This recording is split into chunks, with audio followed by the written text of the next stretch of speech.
ഇന്ന് നമ്മൾ മാത്സിൻ്റെ first chapter നോക്കാൻ പോവുകയാണ്.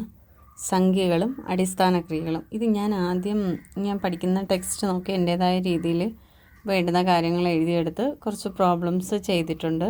അപ്പോൾ അതിലുള്ള വളരെ കുറച്ച് പ്രോബ്ലംസാണുള്ളത്. എന്നാലും ഒരുവിധം ചോദിച്ചിട്ടുള്ള എല്ലാ പ്രോബ്ലംസും കവർ ചെയ്യാൻ നോക്കിയിട്ടുണ്ട്.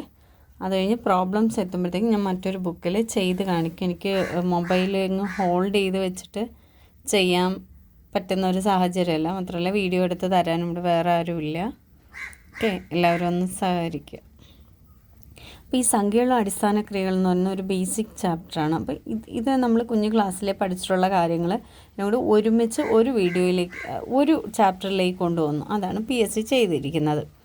അപ്പോൾ നമ്മൾ ഈ ബോർഡ് മാസ് നേരത്തെ പഠിച്ചിട്ടുള്ള കാര്യമാണ്. ബോർഡ് മാസിലെ ഓരോ ലെറ്റേഴ്സും എന്തിനെയാണ് സൂചിപ്പിക്കുന്നതെന്ന് പറയാം. നമുക്കിപ്പോൾ വലിയൊരു പ്രോബ്ലമൊക്കെ കിട്ടി ഈ ബോർഡ് മാസ് വെച്ചിട്ട് നമുക്ക് കൃത്യമായിട്ട് ചെയ്യാൻ പറ്റും. അപ്പോൾ ബോർഡ് മാസിൽ B എന്ന് പറഞ്ഞാൽ ബ്രാക്കറ്റാണ്. ഓഫ് ഗുണനത്തെയാണ് സൂചിപ്പിക്കുന്നത്. D division. ഈ ഒരു ഓർഡറിലാണ് നമ്മളിത് ചെയ്തു പോവേണ്ടത്. M multiplication, A addition, S subtraction. ഇനി ഇതിൽ നമുക്ക് പ്രധാനമായിട്ടും ചോദിച്ചിട്ടുള്ള രണ്ട് സംഖ്യാ സമ്പ്രദായങ്ങളും കൂടെ പറഞ്ഞിട്ടുണ്ട്. റോമൻ സംഖ്യാ സമ്പ്രദായവും ഇൻഡോ അറേബ്യൻ സമ്പ്രദായവും. നിലവിൽ ഏറ്റവും പഴക്കം ചെന്ന സംഖ്യാ സമ്പ്രദായമാണ് റോമൻ സംഖ്യാ സമ്പ്രദായം എന്ന് പറയുന്നത്. 7 സംഖ്യകളെ അടിസ്ഥാനമാക്കിയാണ് ഇത് നിശ്ചയിച്ചിട്ടുള്ളത്, ഒരു സംഖ്യ നിശ്ചയിച്ചിട്ടുള്ളത്. അതിൽ I, V, X, L, C, D, M എന്നിവയാണ് അക്ഷരങ്ങൾ. Iനെ നമ്മൾ 1 എന്ന ഡിജിറ്റ് കൊണ്ട് സൂചിപ്പിക്കുന്നു. Vനെ 5 എന്ന ഡിജിറ്റ് കൊണ്ട് സൂചിപ്പിക്കുന്നു. Xനെ 10 കൊണ്ട് സൂചിപ്പിക്കുന്നു. L 50 കൊണ്ട് സൂചിപ്പിക്കുന്നു. C 100, D 500, M 1000. ഇങ്ങനെയാണ് ആ സംഖ്യാ സമ്പ്രദായത്തിലെ സംഖ്യകളെ സൂചിപ്പിക്കുന്ന ഡിജിറ്റ്സ്. ഇനി അടുത്ത ഇൻഡോ അറേബ്യൻ സമ്പ്രദായം. ഇത് 10 അടിസ്ഥാനമാക്കിയുള്ള സംഖ്യാ സമ്പ്രദായം, അതായത് ദശാംശ സംഖ്യാ സമ്പ്രദായം. ഇപ്പോൾ നമ്മൾ 0.2 എന്നൊക്കെ പറഞ്ഞാൽ നമ്മൾ 2/10 നമുക്ക് എഴുതാൻ പറ്റും. അതാണ് ദശാംശ സംഖ്യാ സമ്പ്രദായം. 1957 മുതലാണ് ദശാംശ സംഖ്യാ സമ്പ്രദായം ഇന്ത്യയിൽ വന്നത്. ഇനി വിവിധ തരം സംഖ്യകൾ താഴെ കൊടുക്കുന്നു. അവ ഏതൊക്കെയാണെന്ന് നോക്കാം. അതിൽ എണ്ണൽ സംഖ്യകൾ അഥവാ നിസർഗ സംഖ്യകൾ.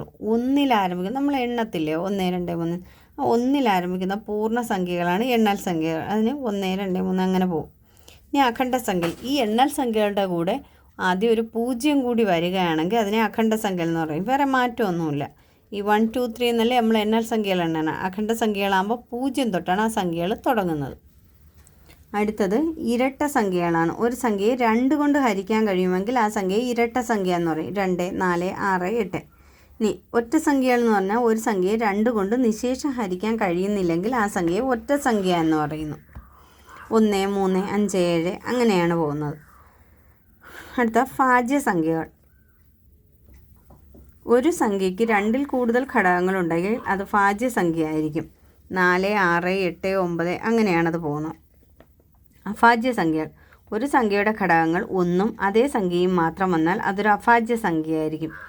0നും 10നും ഇടയ്ക്ക് 4 അഭാജ്യ സംഖ്യകളുണ്ട്. അത് ഏതൊക്കെയാണെന്ന് ഇവിടെ കൊടുത്തിട്ടുണ്ട്. അതുപോലെ 10നും 20നും ഇടയ്ക്ക് 4 എണ്ണം, 20നും 30നും ഇടയ്ക്ക് 2 എണ്ണം, 30, 40 2 എണ്ണം, 40, 50 3 എണ്ണം, 50, 60 2 എണ്ണം, 60, 70 2, 70, 80 3 എണ്ണം, 80, 90 2 എണ്ണം, 90, 100 ഒരെണ്ണം.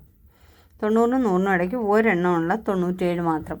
അപ്പോൾ ഇത് അഭാജ്യ സംഖ്യകളൊന്ന് പഠിച്ചു വെച്ചേക്കാം. പലപ്പോഴും ഇപ്പോൾ 10നും 20നും ഇടയ്ക്ക് എത്ര അഭാജ്യ സംഖ്യയുണ്ട്, അല്ലെങ്കിൽ 1നും 0നും 100നും ഇടയ്ക്ക് എത്ര അഭാജ്യ സംഖ്യയുണ്ട്, അങ്ങനെയൊക്കെ ചോദിച്ചിട്ടുണ്ട്.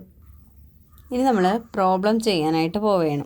അപ്പോൾ ഇത്രയും നമ്മൾ പഠിച്ചു. ഇനി ഈ പ്രോബ്ലംസ് ചെയ്യുന്നത് ഇതിൽ കുറച്ച് ഇക്വേഷൻസ് പഠിക്കാനുണ്ട്. അപ്പോൾ അതിനാണ് നമ്മൾ ഈ പ്രോബ്ലംസ് ചെയ്യുന്നത്.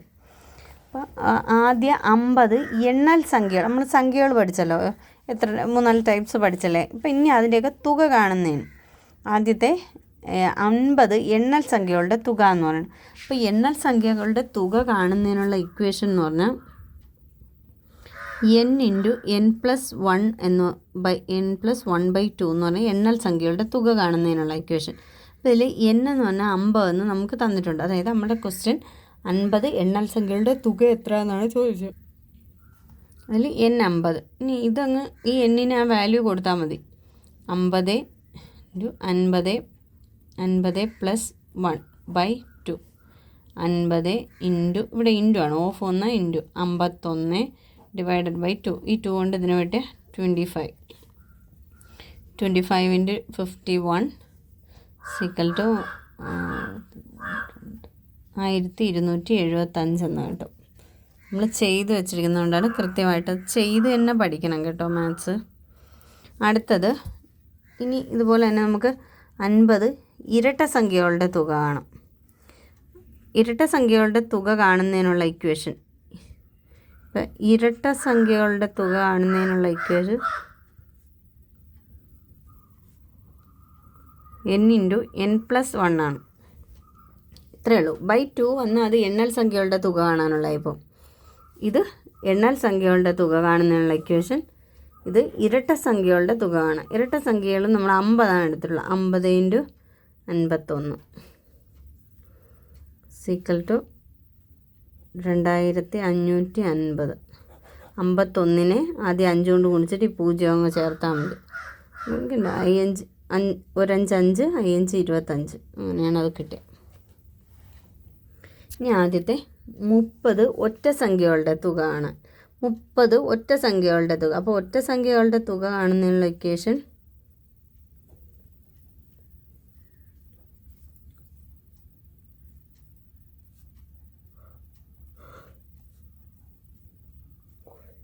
n² ആണ്. ഒറ്റ സംഖ്യകളുടെ തുക കാണുന്നതിനുള്ള ഇക്വേഷൻ n². അപ്പോൾ ഒന്നേന്ന് നോക്കാം. എണ്ണൽ സംഖ്യകളുടെ തുക കാണുന്നതിനുള്ള ഇക്വേഷൻ n ഇൻറ്റു n+1/2. ഇരട്ട സംഖ്യ ആകുമ്പോൾ ഈ 2 ഇല്ല, n ഇൻറ്റു n+1. ഒറ്റ സംഖ്യ ആകുമ്പോൾ n². അപ്പോൾ ഇവിടെ 30 ആണ്. 30ൻ്റെ സ്ക്വയർ 900. അപ്പോൾ ഇത്രയാണ് ഇരട്ട സംഖ്യയുടെ ഒറ്റ സംഖ്യയുടെ ഇത് എണ്ണൽ സംഖ്യ.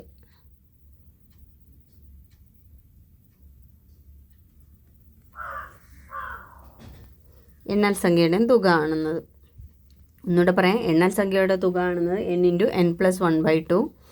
ഇരട്ട സംഖ്യകളുടെ തുക n into n+1.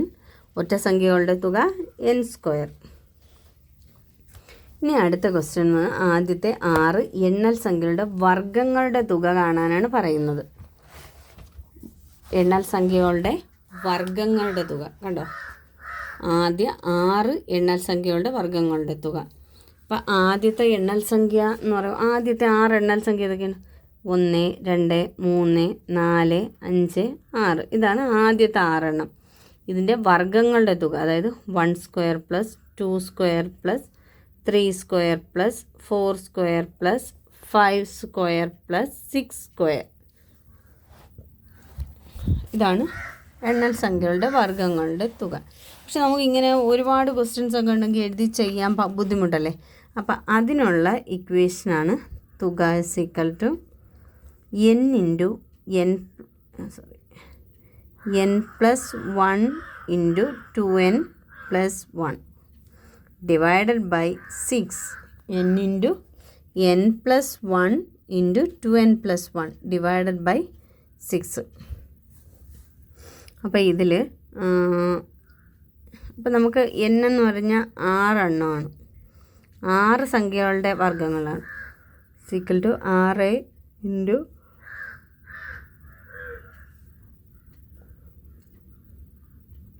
Divided by 6. ഇതിൽ ഈ 6 ഇതുപോലെ എഴുതി. ഈ ഇത് വന്ന ബ്രാക്കറ്റ് വന്ന് ഇൻറ്റു ആണ്. 6 + 1 7. ഇവിടെ ഇൻറ്റു ആണ്. 6 2 12 1 13 ബൈ 6. ഈ 6 ഈ 6ഉം കട്ട് ചെയ്തു. 13ന് 7 കൊണ്ട് ചെയ്യണം. 91. ഇതാണ് ആദ്യത്തെ 6 എണ്ണൽ സംഖ്യകളുടെ. നമ്മൾ ഇതിൻ്റെ എല്ലാം വർഗ്ഗം കണ്ടുപിടിച്ച് പിന്നെ അത് കൂട്ടിയൊക്കെ എടുക്കുമ്പോൾ എത്ര ടൈം എടുക്കും? സമയം ഇക്വേഷനിൽ കൊടുത്താൽ നമുക്ക് അത്ര സമയം മതി. തുക കാണാനുള്ള ആ വർഗ്ഗങ്ങളുടെ തുക ആണ് n into n+1 into 2n+1/6. എണ്ണൽ സംഖ്യകളുടെ തുക കാണാനാണെങ്കിൽ n ഇൻറ്റു n+1/2. ഇരട്ട സംഖ്യകളുടെ തുക ആണ് n ഇൻറ്റു n+1. ഒറ്റ സംഖ്യകളുടെ തുക കാണാൻ n². സംഖ്യകളുടെ വർഗ്ഗങ്ങളുടെ തുക കാണാൻ n into n+1 into 2n+1 divided by 6. അടുത്തത് ഇനി എണ്ണൽ സംഖ്യകളുടെ ക്യൂബുകളുടെ തുകയാണ്. അപ്പോൾ ആദ്യത്തെ 10 എണ്ണൽ സംഖ്യകളുടെ ക്യൂബുകളുടെ തുക.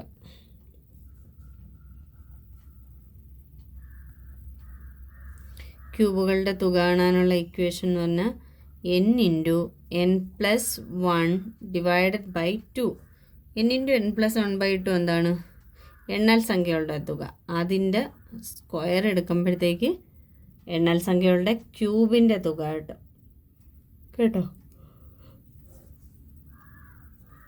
അപ്പോൾ എന്നിന് 10 കൊടുത്ത് into 10 11 divided by 2 the whole square. ഇങ്ങനെയൊക്കെ വന്നാൽ നമ്മൾ ഇങ്ങനെ ഇട്ട് ചെയ്യാൻ നിൽക്കാതെ കൂടുതലും സെപ്പറേറ്റ് ചെയ്ത് ചെയ്യാം. അതായത് 10 into 11 divided by 2 into 10 into 11/2 ഇങ്ങനെ. ഇതിപ്പോൾ ചെറുതാവുകൊണ്ട് നമുക്ക് വേണമെങ്കിൽ ചെയ്യാം.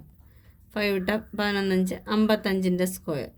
ഇവിടെ ആണെങ്കിൽ ഇത് ഇങ്ങനെ വെട്ടി 5 ഓർ ഇത് 5 ആവും. 55 ഇൻറ്റു 55 ആവും. 55ൻ്റെ സ്ക്വയറിന്ന് കിട്ടുമ്പോഴത്തേക്ക് നമുക്ക് വേഗം 30 25 എന്ന് എഴുതാൻ പറ്റും. കുറേ സ്ക്വയറുകൾ പഠിച്ചു വച്ചേക്കണം കേട്ടോ. അടുത്ത് നമുക്ക് അഖണ്ഡ സംഖ്യകളുടെ തുകയാണ് കാണേണ്ടത്. 21 അഖണ്ഡ സംഖ്യകളുടെ തുക കാണാനാണ് പറയുന്നത്. അപ്പോൾ എണ്ണൽ സംഖ്യകളുടെ തുക എന്ന് പറയുമ്പോഴത്തേക്ക് n ഇൻറ്റു n പ്ലസ് 1/2. അപ്പോൾ അഖണ്ഡ സംഖ്യകളുടെ തുക ആ പ്ലസിൻ്റെ സ്ഥാനത്ത് n പ്ലസ് 1 എന്നുള്ളത് n മൈനസ് 1 ആക്കിയാൽ മതി. n ഇൻറ്റു n മൈനസ് 1/2 അതാണ് അഖണ്ഡ സംഖ്യകൾ. നമുക്ക് 21 എണ്ണമാണ് നമുക്ക് കണ്ടുപിടിക്കാൻ പറഞ്ഞത്. അപ്പോൾ അതിൽ 21 into 21 minus 1 divided by 2 equal to 21 into 20/2 cut ചെയ്തു 10 ആയി സിക്കൽ ടു 210. വളരെ സിമ്പിളാണ്. അപ്പം ഇത്രയുമാണ് നമുക്ക് ടൈപ്സ് ആയിട്ട് ഇതിൽ പഠിക്കാനുള്ളത്. ഇനി ഒരു 4 പ്രീവിയസ് ക്വസ്റ്റ്യൻ കൂടിയുണ്ട്, അത് പറഞ്ഞുതരാം. ഇപ്പം നമ്മൾ പഠിച്ചു ഒറ്റ സംഖ്യകളുടെ തുക ആണെന്നതിന്. ഒറ്റ സംഖ്യകളുടെ തുക ആണെന്ന ഇക്വേഷൻ n² ആണെന്ന് നമുക്കറിയാം. പക്ഷേ ഇനി ഒരു ക്വസ്റ്റ്യൻ, 20 വരെയുള്ള ഒറ്റ സംഖ്യകളുടെ തുക കാണാൻ പറയും. അതായത് 1 മുതൽ 20 വരെ. അപ്പോൾ അത് അങ്ങനെ തരുമ്പോൾ നമ്മൾ ആദ്യം ചെയ്യേണ്ടത് 1 മുതൽ 20 വരെ എത്ര ഒറ്റ സംഖ്യകൾ ഉണ്ട് എന്നാണ് നോക്കേണ്ടത്. അപ്പോൾ ഇവിടെ ഒറ്റ സംഖ്യയുടെ തുക ആണ് n². 20 വരെ എത്ര ഒറ്റ സംഖ്യകളുണ്ടെന്ന് നോക്കണം.